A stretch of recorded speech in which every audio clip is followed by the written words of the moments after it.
The way we got here is right. The President Trump said during the campaign that he was going to end this war in 24 hours. It would never have started had he been president at the time. It took a little more than 24 hours to get this particular phone call with Putin, although we know that he had previous ones after his election.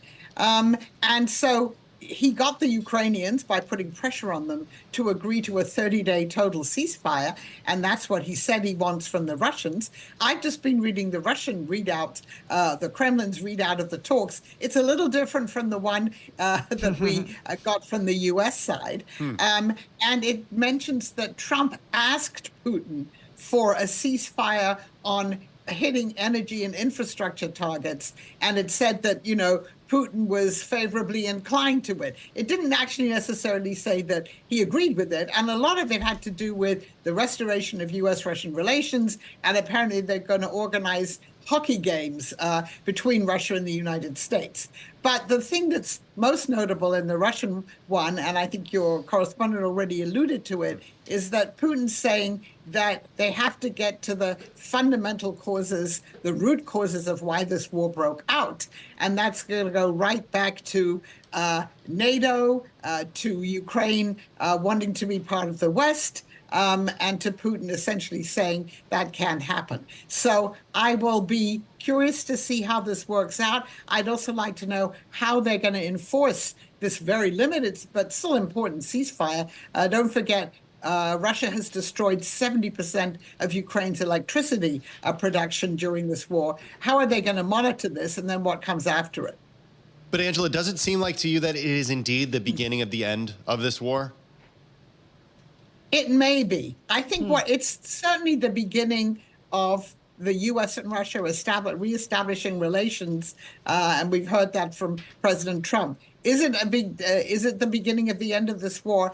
I think the jury's out on that. I think we have to see how long Putin drags out the negotiations before he agrees to a total ceasefire. And again, he hasn't really shown that he's interested in ending this war anytime soon. He's much more interested in restoring these relations with the U.S. and ending his isolation. That's interesting. The other thing I wonder, Angela, and something that we've talked about with you before, are there ever really any guarantees that President Putin won't try to invade Ukraine or another country again? And how does the outcome of this negotiation for an end to the war kind of determine the likelihood of that happening again? So as President Zelensky, unfortunately for him, pointed out in the Oval Office when he then got the vice president very angry with him, Russia has violated every ceasefire it's signed with Ukraine, certainly since the annexation of Crimea in 2014.